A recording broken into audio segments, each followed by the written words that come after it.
Hey everyone, it is Shannon and it is time for a Friday Reads video. In my Friday Reads videos, I share the books that I finished, the books that I started, and anything interesting that I am carrying over week to week, although I don't think I'm doing that this week for a variety of different reasons, which is weird. I'm still working on one of my secret reads, and there's a couple of books I'm a little not sure about talking about or how to talk about or stuff like that, so I think we're just going with new started and finished this week. I think that's the best way to go.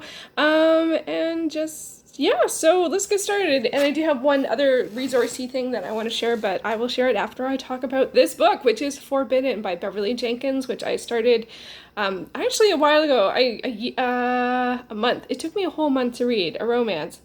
I am feeling off my game. Getting back to it though.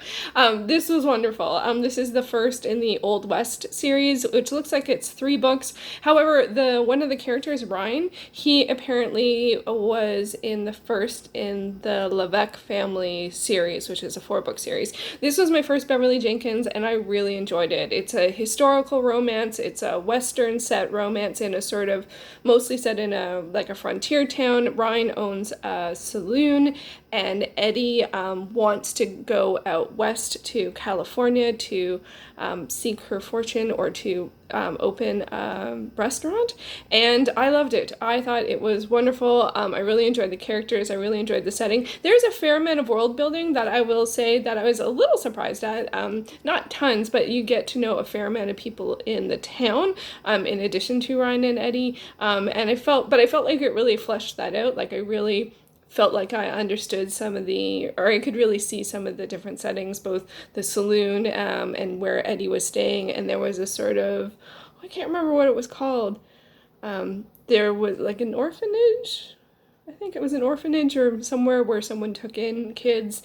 And there was lots of social events, and it was just really wonderful, and the romance was great. It was a bit of a slow burn, but it was really great. I definitely want to continue the series, but I'm curious to if you have read this series. It doesn't feel like there's a huge connection. I looked at who the characters are in the second book, and they didn't sound familiar to me, so I don't know what the connection is. And then also I wasn't sure if it would be better to go to the Levesque family, which is an earlier series that Ryan is in, or the character was introduced there. So let me know if you have read both series, or if you've read one of the series. I guess you'd have to read both series to give an actual recommendation. Anyway, I really enjoyed it, and I look forward to reading more from Beverly Jenkins, I know this was the first one I've read, but I'm sure it will not be the last. One of the things that I found in the last little while that I can't actually remember, it was just, internet rabbit hole situation, but I found on the Ripped Bodice website, which is a store that's in the States, I think California. I'm Canadian, so I can't go. But it is a romance bookstore, and they're really great. They do a summer book bingo, and they've been really outspoken, recently about stuff. And they actually have a State of Racial Diversity in Romance Publishing report that they have been doing for years. Like, they've been doing it since 2016, and they go through each of the publishers and indicate the percentage of authors. And I think I can't remember exactly. I think it's BIPOC authors that are included. So it's a racial diversity report in romance publishing, which I was really happy to find, and also really saddened by some of the numbers are pretty low, which is really not great. But I think it is for me, I think it is inspiring me to branch out to different romance publishers, because there are ones that I sort of go to again and again. Or on the other hand, sometimes I don't think about it too much. If there's an author I like, I just read what they write wherever it is being published. But it is really great to see that some of the numbers are high, and some of them are increasing over the years, because you have stats over the years. They also include, this is really interesting, they include the publishers who actually graciously submitted information to them, and the publishers who ignored all attempts on communication. And I think that really says something too. So yeah, so I will leave a link to it down below if you would like to check it out, because I know for me it definitely makes me think of trying out some publishers a little bit more and maybe not being as supportive as publishers who have like very, very low percentage. Like there's some that had zero, like zero. And they do on the site also explain how they collect the data, and more information about it, like what's included, how they make the decisions, that there can be margin of error and why that could be. And I was just really impressed with their report overall. And I'm a numbers person, so if you put me in front of a chart or a graph or statistics, I'm like excited. And also this is also very important because for me, I'm like, I definitely want to support publishers that are being inclusive. So I will leave that down below. Let me know if you check it out. Let me know if you think about publishers when you are purchasing things. Because sometimes I don't always, and also like here in Canada, I don't know if it's always the same publishers. Like some of our, like we have publishers that probably aren't even on there. I don't know. I didn't check that. But I'm not as familiar with all of the romance publishers because often they're owned by parent groups. So anyway, but let me know, like, do you think about the publishers when you make your purchases? It's not something that comes up to me very much. I think that part of that might be because like I read a lot of ebooks and I read a lot from the library. And I know sometimes when people are looking, like especially to have a like works by the same author in a particular if they want the physical editions in the same editions, like you're going to have it be by the same publisher, I would imagine. So, but it's not something I think about too much. But now I am going to be thinking about it more. Because some of the numbers I was impressed. I think it's Kensington has been the highest most of the years and has increased over the years. So that's really good to see. And I was aware of them as a publisher, but I was not actively seeking out. I was thinking about doing a romance publishers exploration thing at some point, so maybe this will inspire me to do that. Maybe it will. Hopefully it will. I'm not sure. But yeah, so let me know your thoughts on publishers and if you check out the survey. Next up, I also finished Find Your Artistic Voice, the Essential.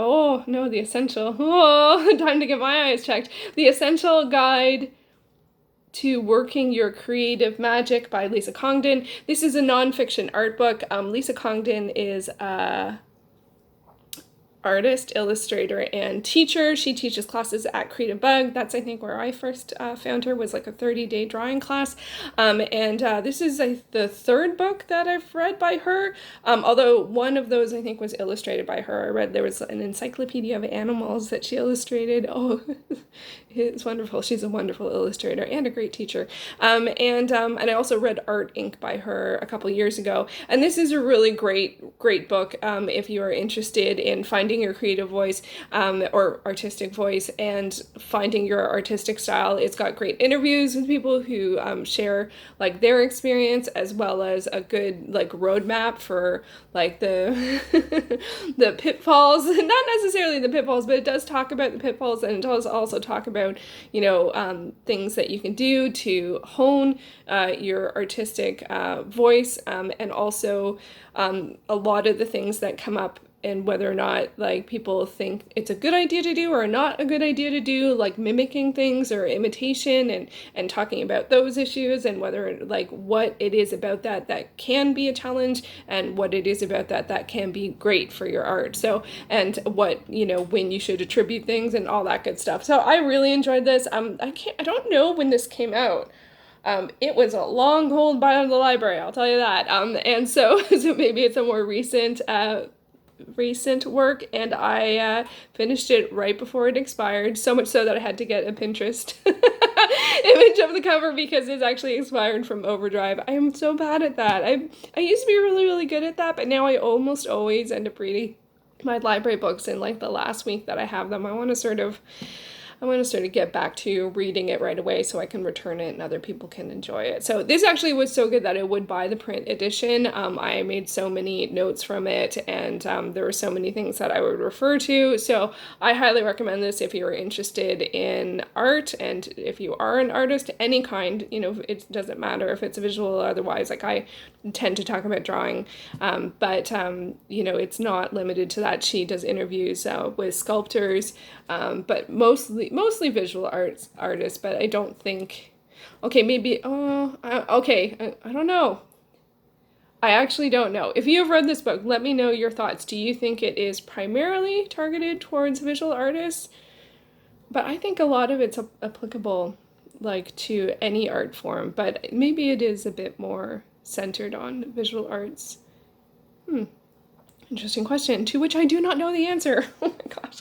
Okay, and then I started a couple of things this week as well. I started Macbeth by William Shakespeare. I'm very excited to be participating in the All the World's a Stage readathon that is going on for the entire month of July. I will leave a link to my video, my TBR up above. Macbeth is one of the 4 things that I am reading for the readathon, and I love this play. It is one of my favorites, if not my favorite. I can't decide if it's my favorite. I'd have to reread them all, and I don't, I'm working on Ibsen this year, I'm taking a break from Ibsen in July to read Shakespeare. And this one, I always do an annual reread of Macbeth, so it is fun to get back to it. It's also nice because I've reread it several times. I feel like where I can place my focus on the scenes and the text is a bit different, because I have a general sense of who all of the characters are and where the story's going, and what the main focus of this scene is, or what the main realization of this scene is, so that I can actually see more and see it a bit differently, which is really cool. I've been doing a fair amount of rereading this year, but there's very few books that I reread repeatedly, and Macbeth, I just decided at some point to read it annually, so it is like the one that I do that for. So it's the one. So yeah, I'm looking forward to continuing that. I'm still in the end of I'm in Act 1. I stopped at the second last page because there looked like some really great stuff in it, and I was a little tired, so I was like, okay, I'll read that tomorrow. And then I've also gotten back to one of the manga series that I have been reading, which is Seto Utsumi. I'm not sure if that's how you pronounce it, and this is by Kadzuya Konomoto. And this is actually a slice of life manga, which is this is the first one of that style that I've read, and I'm really enjoying it. And I think for me, this feels like the perfect time to read that, because a slice of life, I kind of felt like I feel about it before I'd read it, so forming opinions before exposing yourself to something is just not really smart. But anyway, I felt like how I feel sometimes about contemporary works is that I kind of don't get the appeal, because it's just like, it's life. It's just like life. But with this, it's given all the things going on in the world, it's kind of nice to have something that's a reprieve, it's pretty much just 2 guys talking, and they're friends-ish. I don't know if they're friends or not. It's a little hard to tell. They spend time together on these stairs, just talking, playing cards, having lunch. There's just something just nice about some just regular human interaction. There isn't any huge tension or conflict. There's some. It's not without conflict, which is part of those sort of like, are they friends or aren't they? But I just really appreciate the calmness of it. So yeah, so I am enjoying that. And that's mostly what I have been reading. As I mentioned, there's a couple things I'm reading that I'm not sure how I feel about talking about for a variety of different reasons, and I'm processing that. But it is a new month, and I am going to do a July TBR. I've already posted it. It shall go up on Sunday, I think. I did take last week off. I just wasn't up to vlogging. I was just not in a good mood. I just couldn't do it, so sorry about that. But I do have a July TBR coming up, and I have All the Worlds of Page TBR went up yesterday, so hopefully back to doing more videos.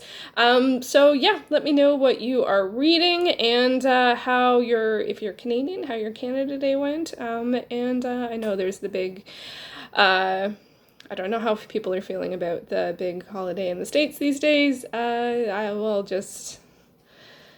didn't mean to go there. And there, right at the end of the vlog went there, but I hope everyone has a good weekend regardless. And I will be back soon with another video. July TBR will go up this weekend, and I'm hoping to film some tag videos, so hopefully getting back into the rhythm of things. And check out the report from the Rip Bodice, and let me know your thoughts and what romance publishers you like to read. Okay, thanks so much for watching.